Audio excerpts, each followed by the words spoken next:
Hello, everybody. Welcome to DigiBytes. Uh, this I'm back again with this week's video. Today, I have Ravinder Rana, who is a data analytics expert and a MS Power BI expert. And we wanted to have some discussion about his experience and specifically on Power BI today. So rather than me introducing, why don't I have Ravi to be in short, uh, introduce himself. Hi Ravi, how are you doing today? Hello Raghav, thank you so much. I'm Ravinder Singh Rana. Actually, I have experience around 5 years of experience in data analytics and MS Microsoft services. Like I have started working on an SQL server, then I just learned Excel and currently I'm working on MS Power BI since 2 years, and I have very rich experience in Microsoft services. So I'm just currently working in a construction based company, and it's very good to see myself here in this platform where I can share my experience in data and industry. And thank you for taking this opportunity. And that is what DigiBytes is trying to do. Ravi is like we want to go talk to people out there who are really working on specific technologies, and they're trying to make their mark in that particular career on that technology. So when you said Microsoft services and Microsoft Power BI, why don't I jump into discussion? Like, what do you think? What is Power BI? Yes, absolutely. So basically, Power BI is, if I talk about in my version, so I can say like Power BI is the combination of Excel and Microsoft Access, where you can say in Excel we can prepare some reports, and in MS Access we can store a large number of data for a certain size. So that is my understanding, that it is just like the combination of MS Access and MS Excel. And basically it's an Microsoft services in which we can create some visualization, create some interactive charts and reports which can be created by not only expert but even a user who has very less experience in terms of technical terms. Very good point. So what you're trying to say is Power BI is a, a data visualization tool, right? Yes, And data visualization tool like Excel, MS Access, and you can do all the operations what you're doing Excel and Access, probably a little higher scale. And not only a mainstream Power BI developer, but also a business user will be able to learn this and adapt it and learn it very easily. Very nicely said. So I've heard about Power BI before coming to this meeting. I've done a lot of research around this. So Power BI, is it primarily all this cloud-based tool? It's out there, or is it a on-premise tool on your desktop, or what are the different components in Power BI? Is it on cloud, premise, and if it is on cloud or on premise, what are the components? Let's say if Raghav or anybody wants to learn Power BI, what are the different components he needs to learn, or how they need to progress through this? Yeah, actually, Power BI have a lots of individual tools. Like if we talk about, first of all, we start from very beginning. Like if we have to create a report, so so we will start from Power BI desktop. So Power BI desktop is just like a kitchen where we create the reports as per the user requirement. Then once we created the report, we just publish the report into the cloud so that all the people can use the report, because when we create the report, it's individually exists in our local environment. But for user perspectives, we have to share the report over the cloud so that all the people can see the report. So there are some terms like in Power BI desktop we create the report, then we push the report into the cloud where we distribute the report as per the user requirement and user need. We distribute the report, and user can consume the report by over the web browser or by mobile application, because Microsoft has its own application, which is Power BI application, in which we can see the report, and it's had lots of new things nowadays. Very good. So you're saying Power BI has a desktop tool called Power BI Desktop, Yes. where the report developer or the business user who wants to develop can develop the report like Excel work and stuff, and can be published, and it is on a web player or it's on the web where it would have a URL, and through the URL you can access through it. So now when you're saying, but let me take let's talk about the Power BI desktop for a second, right? So Power BI desktop, when you're trying to say, is this Power BI desktop connect to, we can bring data from any different database, any different data source, and automatically, or how does this, how many different data sources can I connect? What are the different data sources I can connect? Yes, so actually in not only Power BI, actually if we talk about Tableau and some other tools like we have heard about like ClickSense. So all the BI tools have a capability to use different kinds of sources.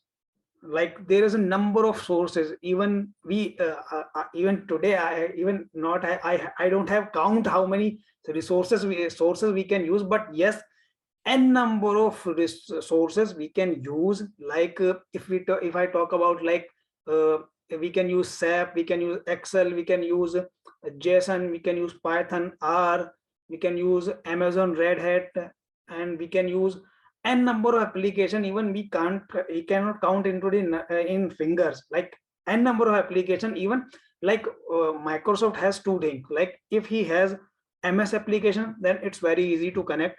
But when we have to connect some other application which are not the MS application, then we use ODBC basically.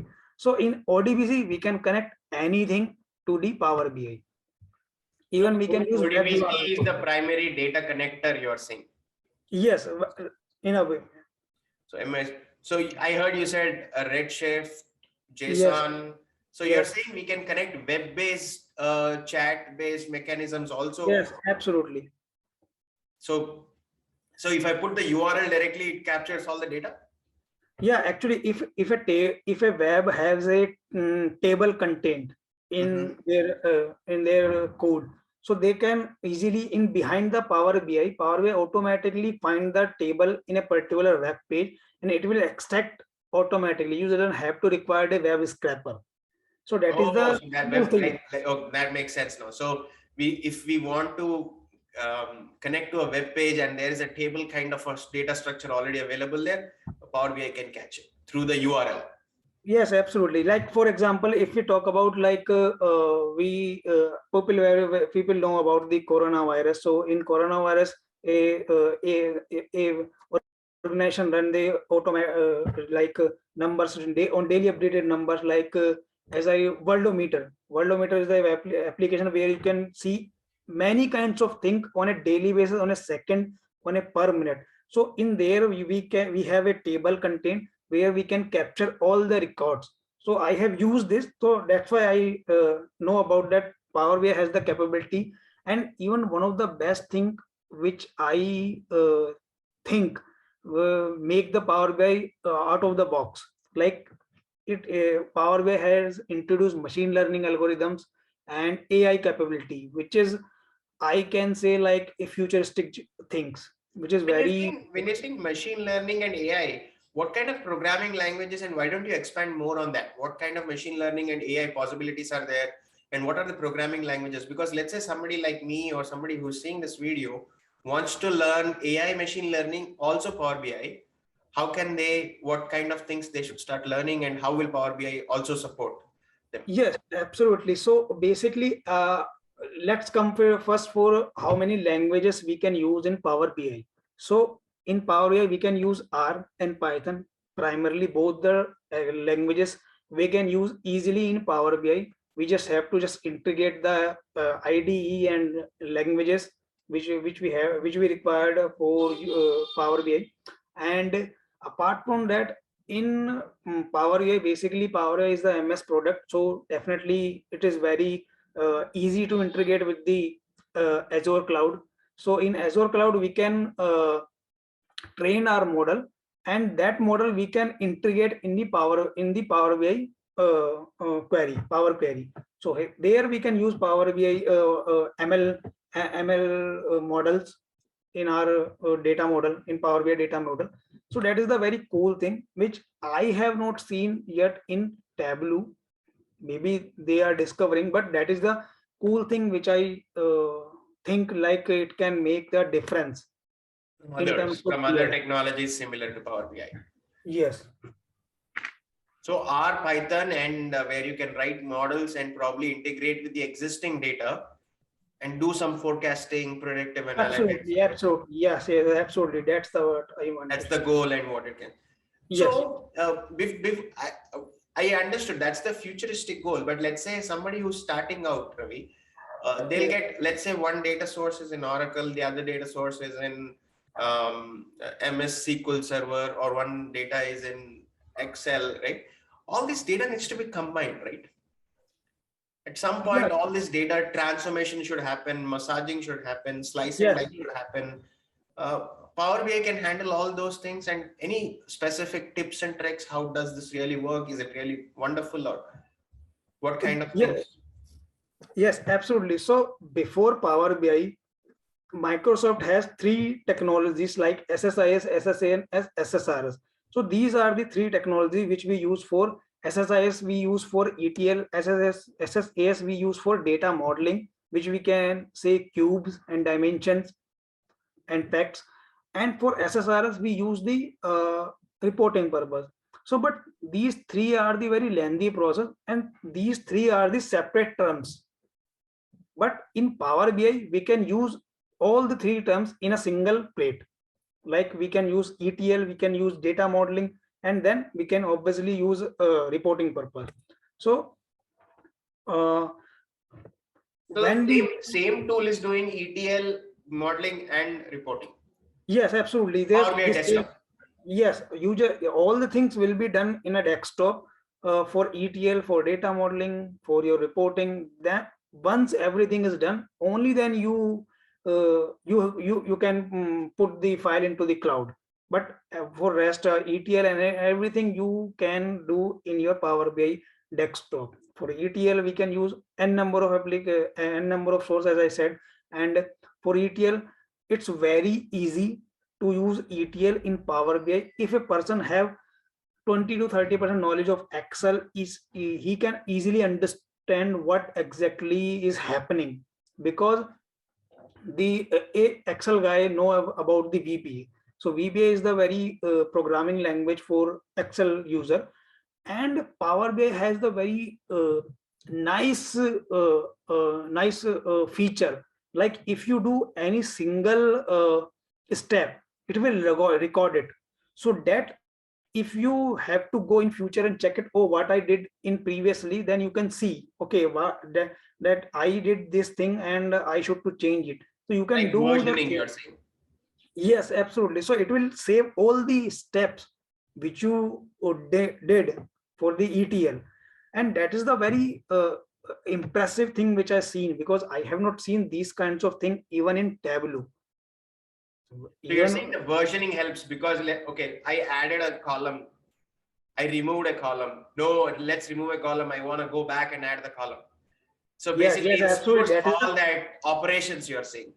Yes. So basically, in VBA we have to write the code, but for Power BI we don't have to write any code. So that is the very important thing for a person who has no background of programming and have no idea how to write the code. Even in Power BI, basically in Power BI, the M language is working behind the every step and every certain task which we do in Power BI.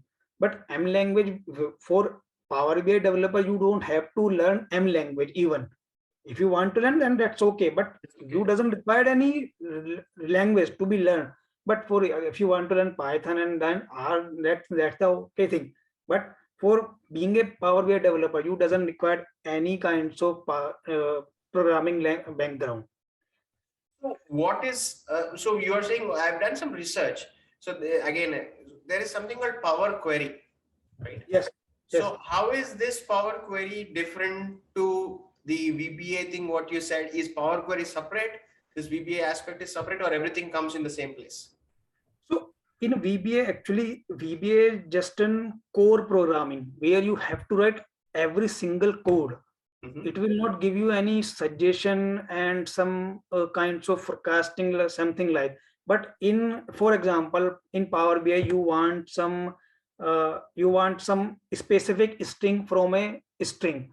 So in Power BI, you can write either code, either you can use some formulas, either you can use some AI, artificial thing, like you, if you write 3 4 rows in a same manner, then it will automatically detect what you want for the rest of the rows. So that is the very cool feature which user doesn't have to be worry about, okay, I have to write the formula, only then I can achieve this particular requirement, yeah, goal.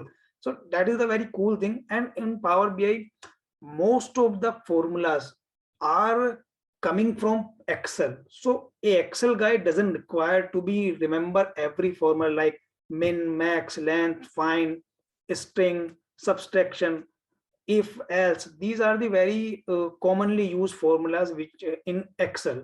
So for a Excel guy, it's very easy to grab it. He So a doesn't. person who moving from Excel to Power BI looks like a natural transition. Yeah, absolutely. But the only thing will change, like you have to push your report into cloud. That is the Correct. only thing which I feel. And Rest of obviously the it is thing, automated, right? I mean, that is the reason, because anybody can change numbers in Excel, and it is not yes, absolutely. That's one of the great thing you have just spoken. Like you can type, you cannot type anything over on Power BI. So that is the very cool thing that you can sort. That is why typo error. Yes. So now we forgot about, probably we discussed on Power Query. How is Power Query involved in all this? So in Power Query 4, as I said, before going to visualization, we have some steps like data modeling. So before data modeling, we have to do some ETL. And ETL is the most crucial part for every end goal, Correct.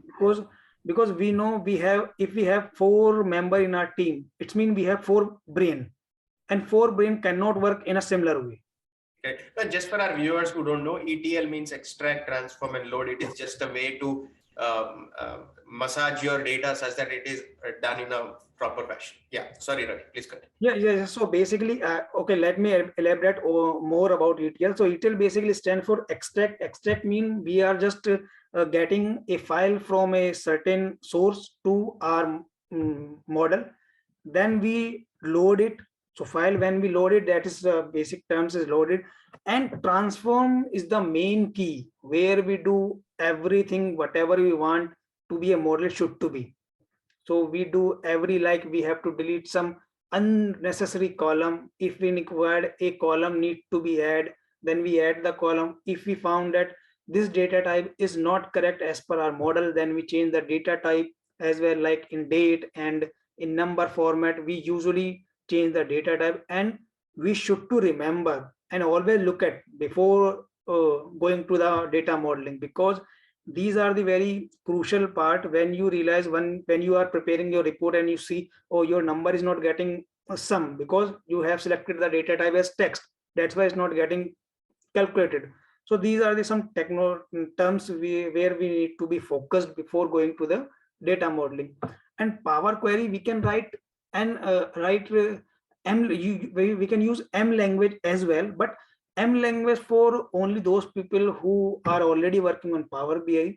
So then they can go, but recommended thing is that you doesn't require any language. That's why Power BI stands for, because for developer and programmer, there is already a number of technologies where they can use query, like Python is also for a programmer, but Power BI, that's why it was introduced, so that the people who have no background for technically, they can use it.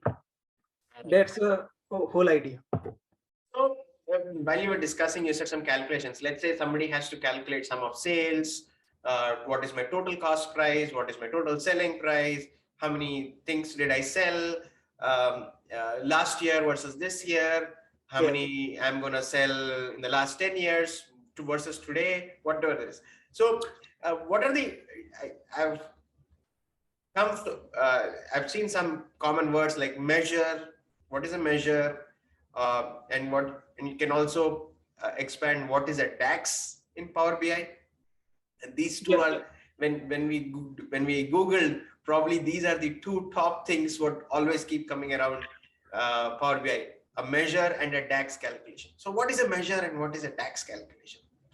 so basically DAX is the we can say a heart of Power BI, because without DAX we cannot go after some certain steps, because end of the day the goal is to do analysis, and without DAX we cannot do analysis. Like if a person having Excel, so without some product count ifs, these are the formulas, and the formulas is used by is created by the expressions, because these are the expressions. So basically DAX stands for data analysis expressions, in which we use some functions, some formulas to calculate to achieve our goal.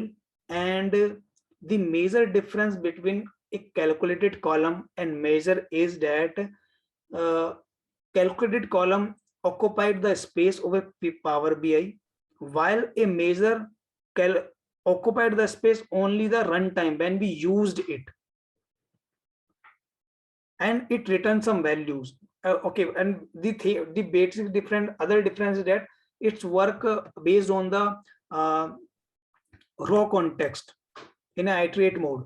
But in calculated column we use generally when we have to work upon the categorical things, like if we have a amount and we want like if this is the certain range, then we will probably tag this thing. If this is the certain range, then we will tag this thing. So this there we are using some if else condition where we have to mention a column where we can you see the thing. But in measure we generally use a when we have to return a single value. Whenever in that case we use a measure and in versus a DAX. No, makes Yes. sense. Absolutely. So switching gears a little before we last couple of questions, I guess. There are many different visualizations, right? If there is one specific visualization which Ravi needs to choose, what visualization will he choose and why? Yeah, so basically so far I have used many reports, and I have found the bar graph is one of the simplest and one of the most used chart, because it give you uh, very info too much information which you required in a very easy way. I know there is a lots of chart you can use. Even recently some of the chart which I have seen very exceptional, which give you more and more information. But of course they are not the Microsoft chart, they are just third party chart which you have to pay. But for uh, free free charts are we I think we have 26 around charts in free in Microsoft, and some other charts as well.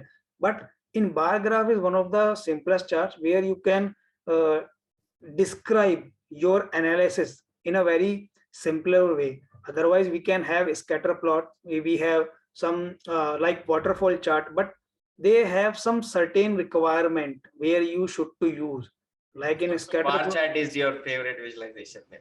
Yeah, we can actually for the main goal for a developer should to be like you should to prepare your report as simple as that, so that user can consume. Because for example, if I use waterfall chart, but it's not but user cannot be able to consume it, so it will not to make an impact as it can be impacted by if I use bar chart. Because So one tip you are trying to say is keep it simple. yes, absolutely. That is the biggest thing which being a developer we should to remember. Make a simpler as much as you can. Don't put too much information in a single plot, in a single canvas.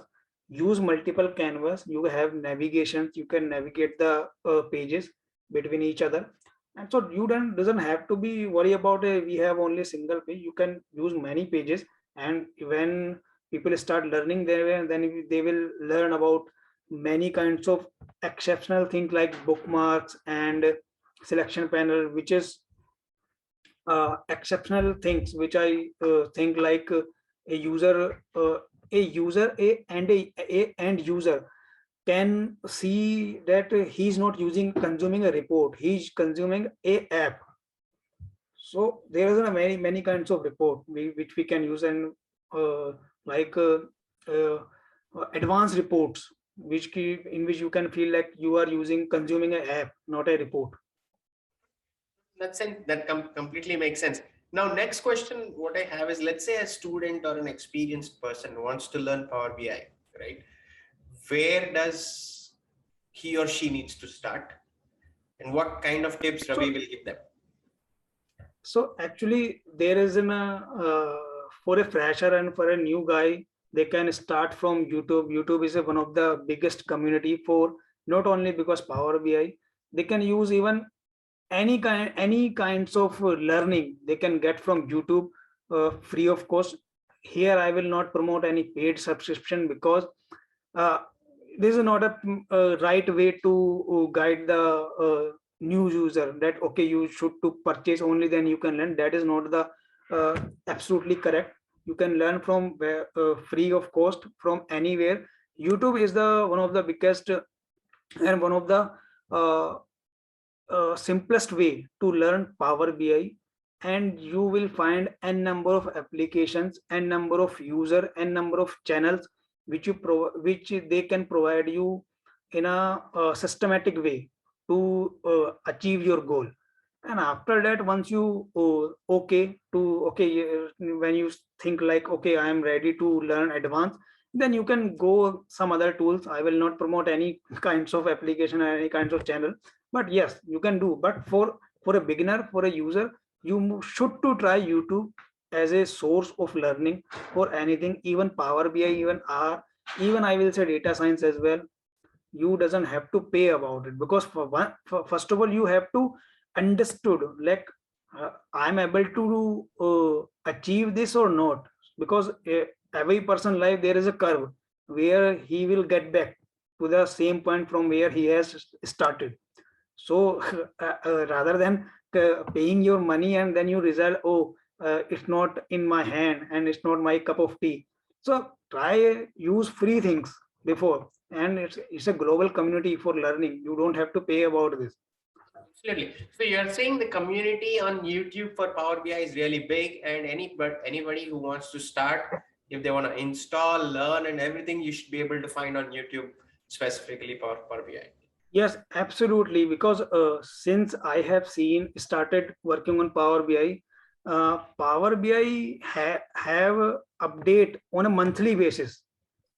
Power BI started updated their own tool in monthly basis, and the community of Power BI is growing day by day.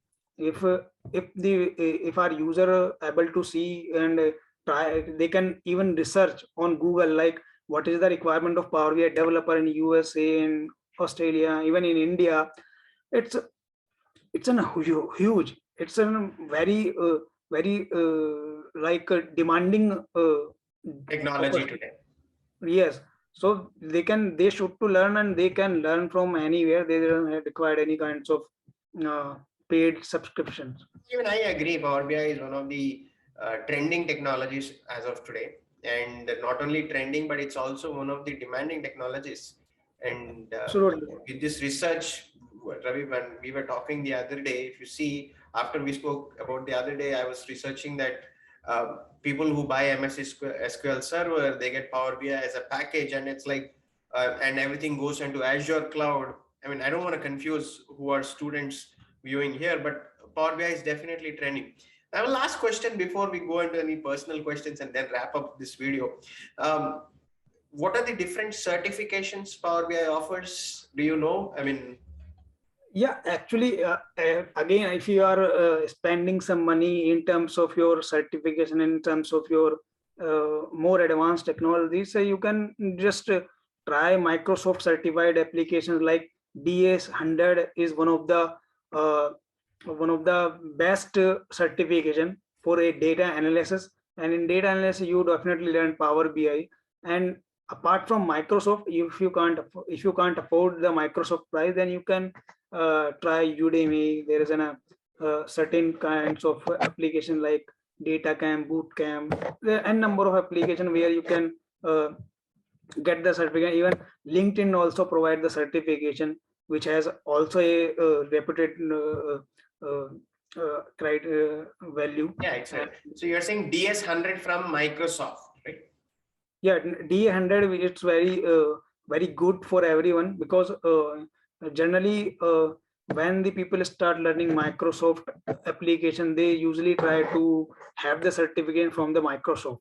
So Yeah, that is just like a ISI mark, like something like. right. I got your point, like a stamp, right? Yes, absolutely. ISI is very specific to India, but globally you can say ISO 9000 kind of applause. Yeah, absolutely. I missed that. But yes.